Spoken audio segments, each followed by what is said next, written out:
ओम श्री परमात्मने नमः। बोलिए श्री राजा रामचंद्र भगवान की जय। लोकाविरामं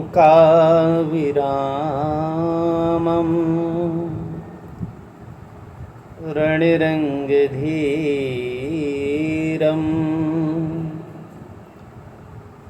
राजीवनेत्रं रघुवंशनाथं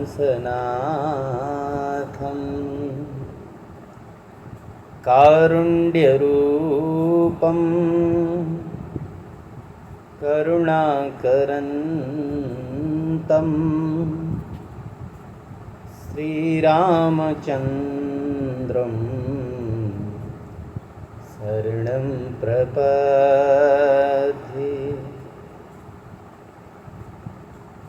मनोजवं मारुततुल्यवेगं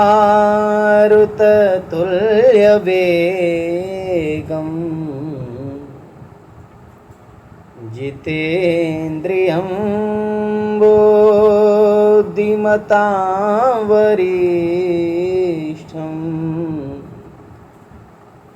वातात्मजं वानरयूथमोख्यं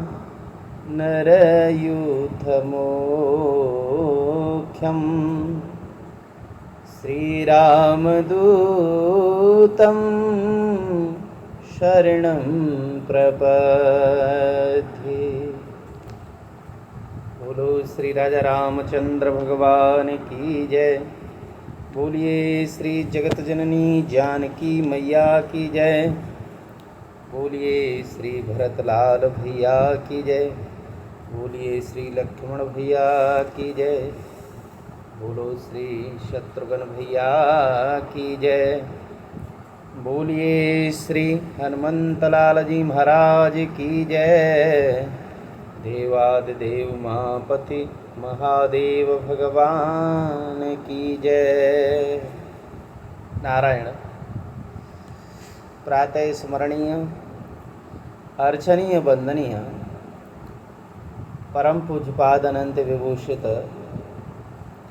ममदेव श्री सद्गुरुदेव भगवान के उन दिव्य श्री चरण कमलों में हमारा बार बार साष्टांग दंडवत प्रणाम स्वीकार हो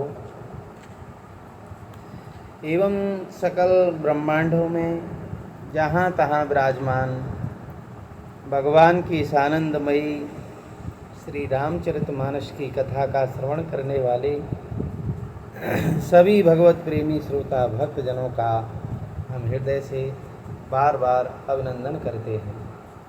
बोलिए श्री राजा रामचंद्र भगवान की जय। आप हमारे साथ में तुलसीकृत श्री रामचरितमानस के किष्किंधा कांड की कथा श्रवण कर रहे हैं, जिसमें आज का प्रसंग है कि प्रभु श्री रघुनाथ जी महाराज और छोटे भाई लक्ष्मण के साथ में प्रवर्षण पर्वत पर रुके हुए हैं और उसी समय कहते हैं कि वर्षा ऋतु का मौसम आया तो उस समय प्रकृति जो भगवान की आध्या शक्ति हैं उन्होंने वहाँ कैसी सुंदरता बखेरी उस वन में, उसका वर्णन आप श्रवण कीजिएगा। प्रथमहि देवन गिरि गुहा राखे हूँ रुचिर बनाय। राम कृपा निधि कछु दिन वास करेंगे आय। बोलिए श्री सच्चिदानंद भगवान की जय। जहाँ पर भगवान श्री रघुनाथ जी ठहरे हुए हैं उस स्थान के बारे में देवताओं ने पहले ही वहाँ ऐसी व्यवस्था कर दी कि वहाँ एक गुफा में ऐसी सौंदर्यता तो तैयार की, इतना सुंदर बना दिया उस गुफा को, क्योंकि देवताओं को पता है कि श्री रघुनाथ जी कुछ समय यहाँ विश्राम करेंगे, ठहरेंगे, तो पहले से ही देवताओं ने सारी व्यवस्था कर दी। सुंदर बन कुसमित अति शोभा, गुंजत मधुप निकर मधुलोभा। कंदमूल फल पत्र सुहाए, भयहि बहुत जब तेहि प्रभु आए। देखी मनोहर शैल अनुपा, रहित अनुज सहित सुरभूपा। मधुकर खग मृग तनु धरि देवा, करहि सिद्धि मुनि प्रभु की सेवा। मंगल रूप भयउ बन तब ते, किन निवास रमापति जब ते। फटिक शिला अति शुभ्र सुहाई, सुख आसीन तहाँ दो भाई। जहाँ भगवान श्री राम जी छोटे भाई लक्ष्मण जी के साथ रह रहे हैं, वो सुंदर वन फल और फूलों से फूला हुआ अत्यंत शोभायमान हो रहा है। वहाँ फूलों का रस लेने के लिए भौरों के झुंड फूलों पर लदे हुए हैं और गुंजार कर रहे हैं। जब से प्रभु आए हैं तब से वन में सुंदर फल फूल पत्तियाँ और महाराज सभी वृक्ष हरे भरे हैं। मनोहर और अनुपम पर्वत को देखकर के देवताओं के सम्राट श्री राम जी छोटे भाई सहित वहाँ रह रहे हैं। देवता सिद्ध और महात्मा वो वन्य जीवों के शरीर धारण करके भगवान की सेवा में लगे हुए हैं। श्री गोस्वामी तुलसीदास जी महाराज ने अपने मानस के माध्यम से अवगत कराया कि जब से श्री रघुनाथ जी वन में आए हैं रहने के लिए, महाराज तभी से वन जो है मंगल स्वरूप हो गया है। क्यों मंगल स्वरूप हो गया है? कि भगवान श्री रघुनाथ जी जो हैं कौन हैं? वो मंगलों के भवन हैं। भगवान की लीला कथा वो मंगल करने वाली है। भगवान का नाम मंगल स्वरूप है, तो सब कुछ मंगल है। तो जहाँ मंगलों के धाम श्री रघुनाथ जी निवास करते हैं महाराज, वहाँ मंगल क्यों नहीं होगा। सुंदर स्फटिक मणि की एक अत्यंत उज्ज्वल शिला है और उस पर दोनों भाई सुखपूर्वक विराजमान हैं, बैठे हुए हैं।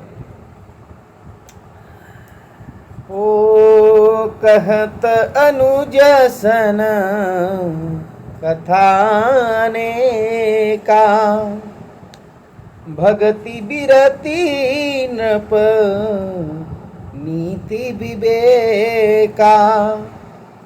वर्षा काल मेघनभ छाए, गरजत लागत परम सुहाई।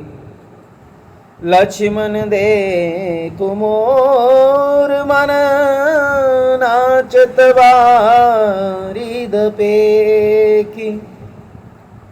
ग्रही विरतिरत हरस जस, विष्णु भगत कहूँ देखि सियावर राम। जय जय राम मेरे प्रभु राम, सीता राम। ओ मंगल भवन अमंगल हारी, द्रवहु सुदशरथ अजिर विहारी। श्री राम जी छोटे भाई लक्ष्मण जी से भक्ति और ज्ञान और वैराग्य की चर्चा करते हैं, सत्संग करते हैं और पुराणों की, इतिहासों की अनेकानेक कथाएं श्रवण कराते हैं। आकाश की ओर देखा तो बादलों से घिरा हुआ है, वर्षा ऋतु आ गई। बादल धीरे धीरे गर्जना करते हैं, जो बड़ा ही सुहावना मौसम लग रहा है। ये सब भगवान की सेवा कर रहे हैं। श्री राम जी कहने लगे कि देखो लक्ष्मण, ये मोरों के झुंड पता है क्यों नाच रहे हैं? ये बादलों को देख देख करके नाच रहे हैं। जैसे वैराग्य में अनुरुक्त गृहस्थ किसी विष्णु भक्त को देख करके हर्षित होता है। नहीं, कोई भगवान का भक्त हो जिसने अपना जीवन ईश्वर के लिए समर्पित कर दिया है, उसको फिर ऐसा ही कोई भगवत भक्त जब मिलता है तो बड़ी प्रसन्नता होती है। इसी प्रकार यहाँ जो मोर हैं, बन के जो जीव हैं, वो बादलों को देख करके प्रसन्न हो रहे हैं। घन घमंड नभ गरजत घोरा, प्रियाहीन डरपत मन मोरा। श्री राम जय राम जय जय राम।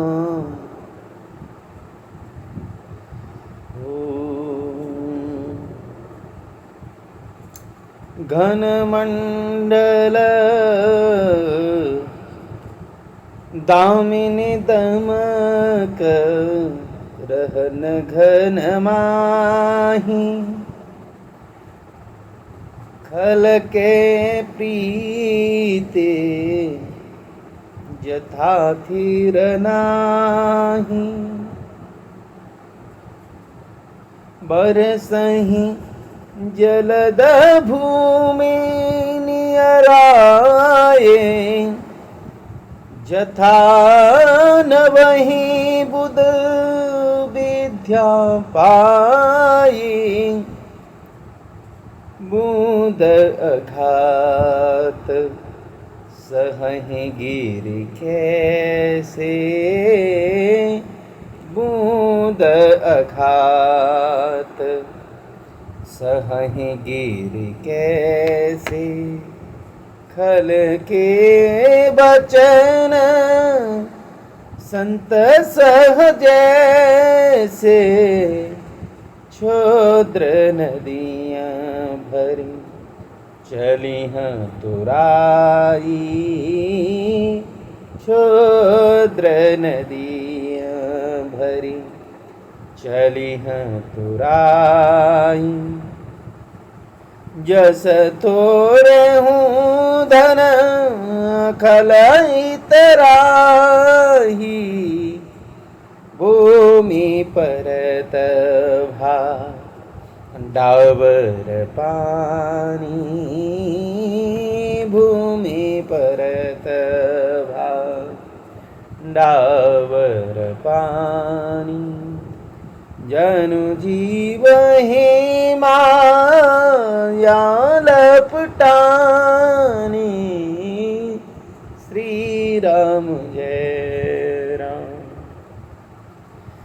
समिति समिटे जल भरहि तलावा, जिमे सदगुण जन पहियावा। सरिता चल जल निध महु जाई, होई अचल जिमे जिबे हरि पाई। आकाश में बादल जो हैं घूम घूम करके घोर घोर गर्जना कर रहे हैं। भगवान श्री रघुनाथ जी कह रहे हैं कि लक्ष्मण, मेरी प्रिया सीता जी के बिना मेरा मन जो है डर रहा है। देखो, ये भगवान की लीला है। भगवान मनुष्य रूप धारण करके यहाँ लीला कर रहे हैं, तो एक साधारण मानव की तरह ही तो क्रियाकलाप कर रहे हैं। बिजली की चमक बादलों में ठहर नहीं पा रही है। जैसे दुष्ट व्यक्ति के साथ में रहो, लेकिन उसका कभी कोई भरोसा नहीं कि कब दुष्टता कर दे, कब अपने वो असली रूप का दर्शन कराए दे। ये दुष्ट व्यक्ति का पता नहीं रहता। जैसे बादल में बिजली कब चमके और कब छिप जाए, उसी प्रकार बादल धरती के पास आ जाते हैं, नीचे उतर करके बरस रहे हैं। जैसी विद्या पा करके विद्वान नम्र हो जाता है। यथा नवय बुद्ध विद्या पाए। विद्या अविद्या को निवृत्त करने वाली होती है। जो सद्गुरु के द्वारा, सत्शास्त्रों के द्वारा जिस विद्या को धारण करके अज्ञान की निवृत्ति की जाती है, असत की निवृत्ति की जाती है, उस विद्या का ये प्रभाव होता है कि जब विद्या हमारे अंदर आती है तो हमारे अंदर नम्रता प्रकट हो जाती है। विद्या विनय संपन्न है। जिसके अंदर विनम्रता नहीं है, जिसके अंदर कोई झुकाव नहीं है, वो चाहे कितना भी विद्या धारण कर ले, वो विद्या केवल उसके अधन की, उसके पतन का कारण बनती है, क्योंकि वो विद्या है ही नहीं। विद्या का तो यही लक्षण है कि विद्या प्राप्त करके नम्र हो जाना। बूंदों की चोट पर्वतों के ऊपर पड़ती हैं, वो किस प्रकार सहन कर रहे हैं। जैसे दुष्टों के वचनों को भक्त और साधु संत सहन करते हैं, क्योंकि दुष्टों का ये कर्म ही है दुष्टता करना, दूसरों को दुखी करना, यही तो दुष्ट की पहचान है। तो साधु और भक्तों को देख करके दुष्ट लोग जो हैं गालियां देते हैं, अपशब्द कहते हैं, निंदा कहते हैं। उसी प्रकार पर्वत बेचारे बूंदों को सहन कर रहे हैं।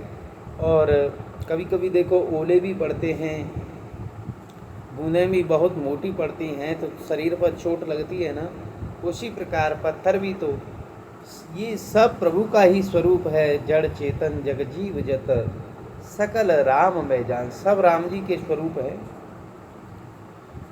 बारिश होती है तो छोटी छोटी नदियाँ वो महाराज उफन जाती हैं और किनारों को तोड़ देती हैं। वर्षा को सहन नहीं कर पाती हैं। उसी प्रकार जैसे किसी निर्धन को, किसी गरीब को थोड़ा सा धन मिल जावे तो फिर वो दुष्टता करता है, क्योंकि धन का अभिमान आता है और वो सोचता है कि अब हमारे समान कौन है दूसरा, मर्यादा का त्याग कर देते हैं। धरती पर पड़ते ही पानी भी बूंदें कितनी स्वच्छ आती हैं, लेकिन धरती पर मिट्टी और कीचड़ के साथ मिलकर के गंदला पानी कर देती हैं। किस प्रकार जैसे शुद्ध जीव से ये माया लिपटी हुई है।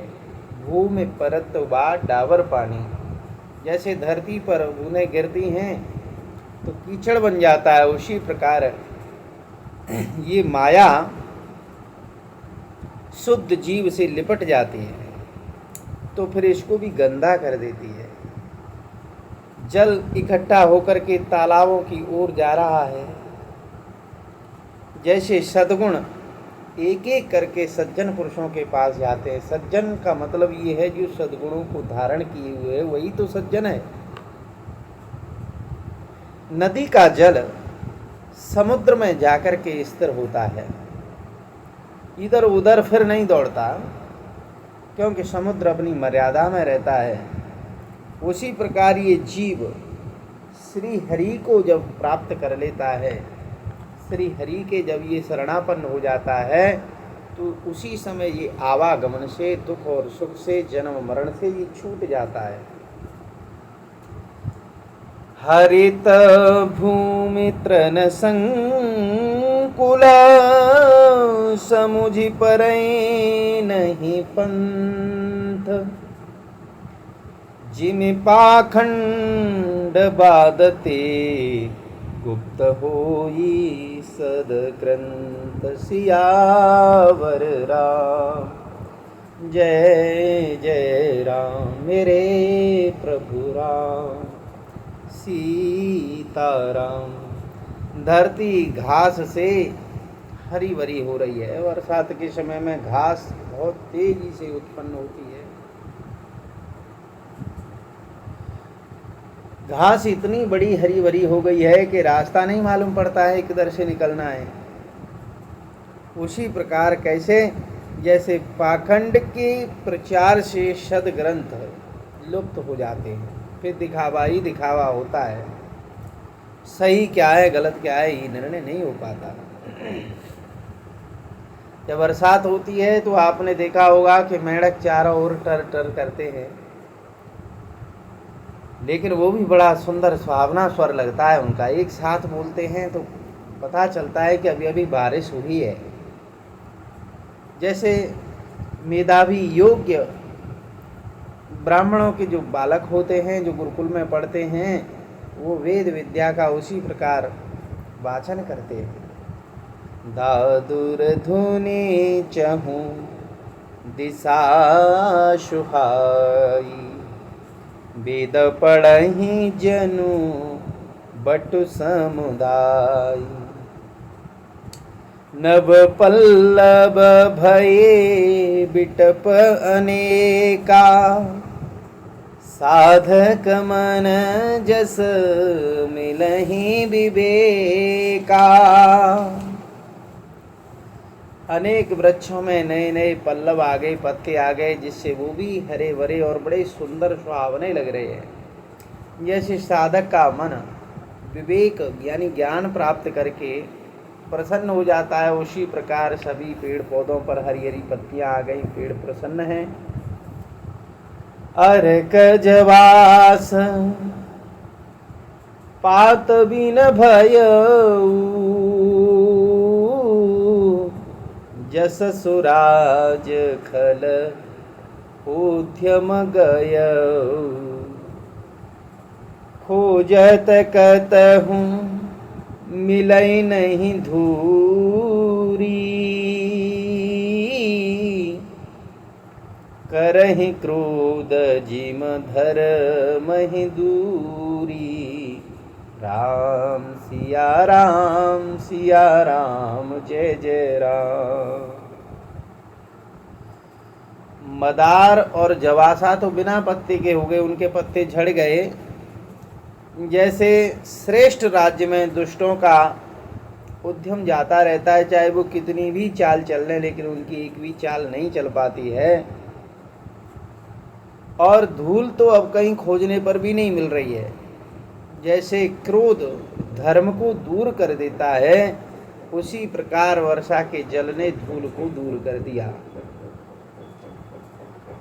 ससी संपन्न सोहमहि कैसी, उपकारिय के संपत्ति जैसी। निसतम घनख द्योत विराजा, जनु दम्बहि कर मिला समाजा। महावृष्टि चली फूट कियारी, जिमि सुतंत्र भये बिरगहि नारी। कृषिय निरावहि चतुर किसाना, जिम बुध तजहि मोह मद माना। अन्न से युक्त लहलहाती हुई खेती से हरी भरी धरती कैसे शोभायमान हो रही है, जैसे उपकारी पुरुष को संपत्ति मिलती है। रात के घने में यानी जो अंधेरा है उसमें जुगनू माने जिसको पटक बीजना बोलते हैं गांव की भाषा में, वो महाराज जगह जगह जल रहे हैं, बड़ी शोभा हो रही है। ऐसा लग रहा है जैसे दम्भी यानी पाखंडी कभी छिपते हैं, वही बिजली की तरह, कभी बादल में बिजली चमकती है, कभी छिप जाती है, उसी प्रकार वो भी लप लप लप लप। भारी वर्षा से खेतों की जो छोटी छोटी क्यारियां हैं, जिनको मेड़ बोलते हैं, वो टूट गई हैं। किस प्रकार टूट गई हैं? जैसे स्वतंत्र स्त्री को छोड़ दिया जाए तो स्त्री दूषित हो जाती है। और देखो, स्वतंत्र होने से तो सभी बिगड़ जाते हैं। अगर शिष्य को स्वतंत्र छोड़ दिया जाए तो शिष्य भी बिगड़ जाएगा, पुत्र को स्वतंत्र छोड़ दिया जाए पुत्र भी बिगड़ जाएगा। इसमें स्त्री पुरुष का ऐसा कुछ भी नियम नहीं है कि स्त्री ही स्वतंत्र होने पर बिगड़ती है। स्वतंत्रता तो सबको बिगाड़ती है। शत्रु किसान खेतों को निरा रहे हैं, उसमें घास आदि जो है उसको निकाल करके फेंक रहे हैं, क्योंकि उसमें जब ही तो फसल होगी जब घास फूस उससे दूर हो जाएगा। उसी प्रकार कर रहे हैं। जैसे विद्वान लोग विद्या प्राप्त करके मोह मद काम क्रोध लोभ आदि विकारों को त्याग करके फेंक देते हैं। देखियत चक्र बाक खगनाही, कलिहि पाई जी में धर्म पराही, उसर बरसहि त्रन नहीं जामा, जिमि हरिजन हिया उपजन कामा। चक्रवाक माने चकवी पक्षी दिखाई नहीं दे रहे हैं। जैसे कलयुग को पाकर के धर्म आदि भाग गए ना। ऊसर में वर्षा होती है, ऊसर भूमि में वर्षा चाहे कितनी भी हो, वहाँ घास भी पैदा नहीं होती है। जैसे हर भक्त के हृदय में काम क्रोध लोभाद उत्पन्न नहीं होते। जिसने हरि को धारण कर रखा है, हरि के लिए अपना समर्पण कर रखा है, उसके अंदर कोई भी विकार पैदा नहीं हो सकता है, क्योंकि उसकी रक्षा श्री राम जी कर रहे हैं। धरती अनेक तरह के जीवों से भरी हुई है। कैसी शोभा हो रही है, जैसे सुंदर राज्य पाकर के प्रजा की वृद्धि होती है, उसी प्रकार जीव जंतु बरसात में बढ़ रहे हैं। जहाँ तहाँ अनेक पथिक थक करके ठहरे हुए हैं। जैसे ज्ञान उत्पन्न होने पर इंद्रियां शिथिल होकर के विषयों की ओर जाना छोड़ देती हैं, उसी प्रकार रास्ते में यानी अपनी यात्रा करने वाले यात्री हैं, वो बरसात की वजह से एक जगह ठहरे हुए हैं। कबहु प्रबल बहु मारुत, जहाँ तहाँ मेघ बिलाय, जिमि कपूत के उपजे कुल सधर्म नसाय। कबहु दिवस महानिबिड़तम, कबहु के प्रगट पतंग, विनसै उपजै ज्ञान जिमे पाए कुसंग, सुसंग सियावर राम जय जय राम। कभी कभी वायु बड़े जोर से चलने लगती है, जिससे बादल तितर बितर हो जाते हैं। जैसे कुपुत्र के पैदा होने पर कुल के श्रेष्ठ धर्म नष्ट हो जाते हैं, उसी प्रकार वायु के चलने पर बादल जो हैं तितर बितर हो जाते हैं। जैसे कुसंग पाकर के ज्ञान नष्ट हो जाता है और सुंदर संग पाकर के फिर से वो ज्ञान विवेक वैराग्य उत्पन्न होता है, उसी प्रकार कभी कभी बादलों के कारण दिन में घोर अंधेरा छा जाता है और कभी कभी महाराज सूर्य भी प्रकट हो जाते हैं तो प्रकाश हो जाता है। इस प्रकार वर्षा ऋतु निकल गई। अब तो परम सुंदर शरद ऋतु आ गई, और शरद ऋतु का तो ऐसा श्रीमद् भागवत जी में बताया गया है कि प्रविष्टः करणरंध्रेण स्वानां भाव सरोरुहं धुनोति समलम कृष्ण सललस्य यथा सत्य। देखो, वर्षा ऋतु में जब वर्षा होती है तो जल के साथ में धूल भी जाती है और तालाब में इकट्ठा जब होता है तो गंदगी हो जाती है। लेकिन जब शरद ऋतु आती है तो उस समय सारी गंदगी नीचे चली जाती है, जल स्वच्छ हो जाता है। तो ऐसी परम सुंदर शरद ऋतु आई, फूले हुए काश से सारी धरती छा गई, मानो वर्षा ऋतु ने अपना बुढ़ापा प्रकट कर दिया हो।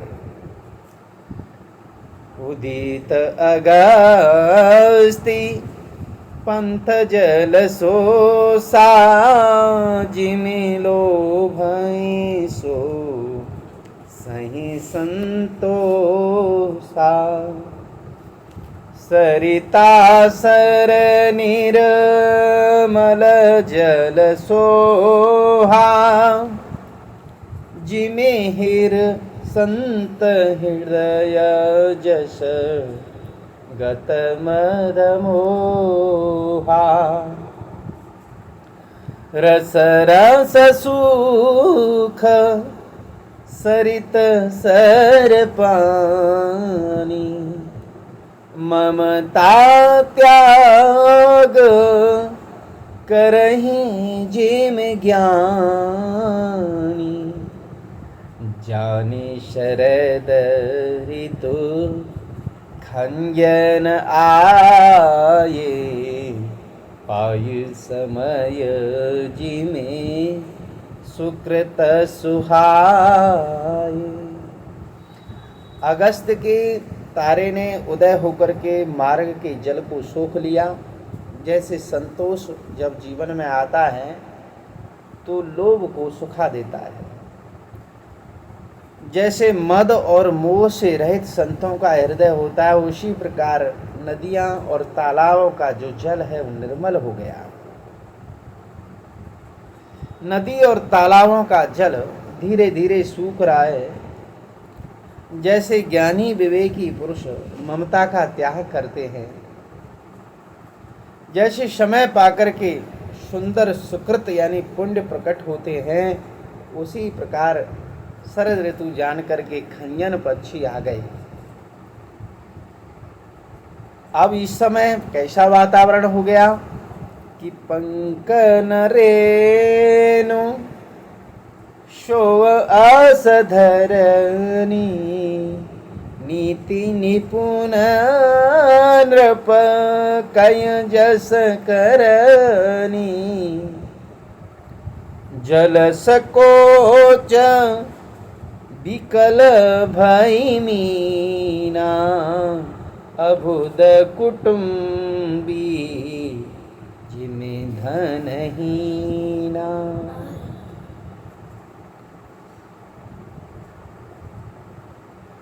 जैसे नीति निपुण राजा की करनी चारों ओर प्रकट हो जाती है, उसी प्रकार धरती ऐसी शोभायमान हो रही है कि वर्षा ऋतु जाने के बाद जब शरद ऋतु आई तो अब न कहीं कीचड़ है न धूल है,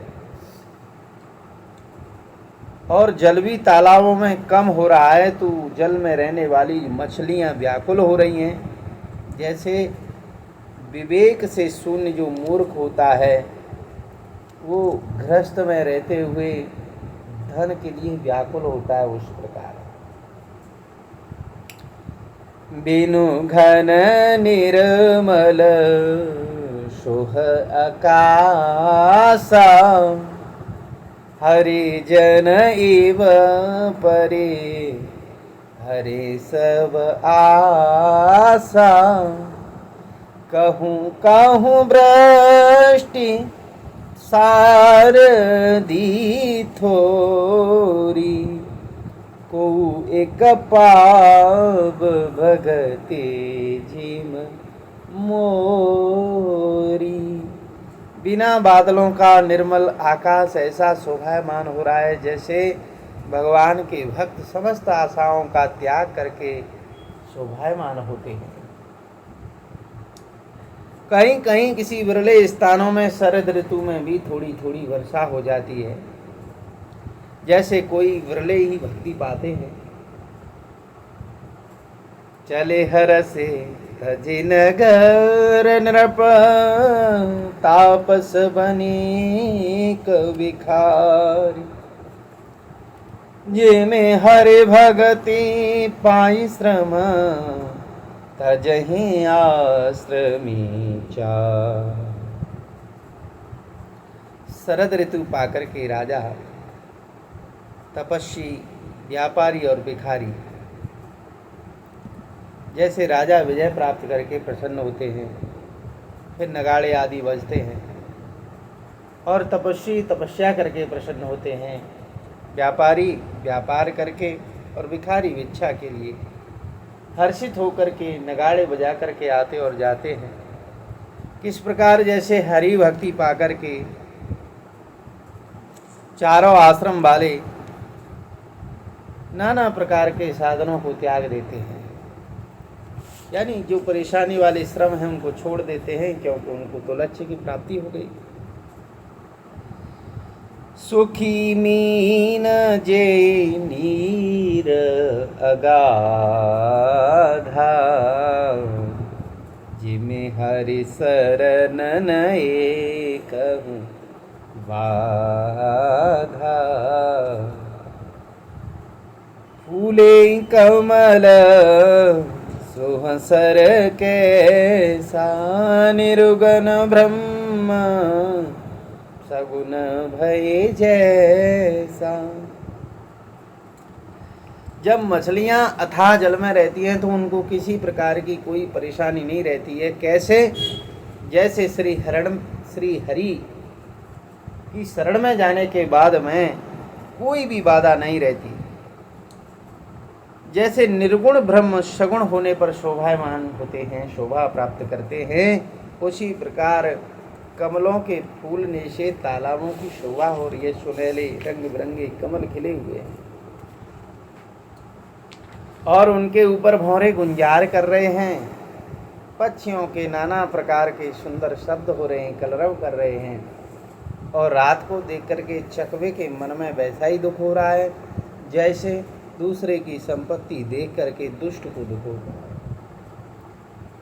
चातक रटत त्रषा अति ओहि, जिमि सुख लहहि न शंकर द्रोही।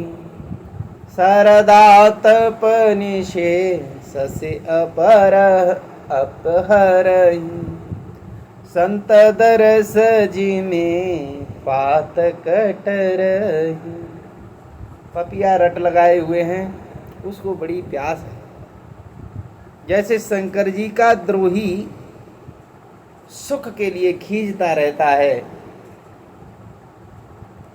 उसी प्रकार पपिया प्यासे हैं और खींच रहे हैं। शरद ऋतु के ताप को रात के समय चंद्रमा हरण कर लेते हैं। जैसे संतों के दर्शन से पाप दूर हो जाते हैं।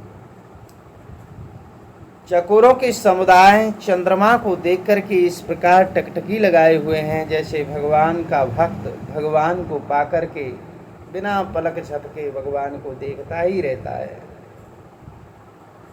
मच्छर और डांस जाड़े के डर से अब नष्ट हो गए। जैसे ब्राह्मण के साथ वैर करने से कुल का नाश हो जाता है, उसी प्रकार सर्दी में अब डांस मच्छर नहीं है।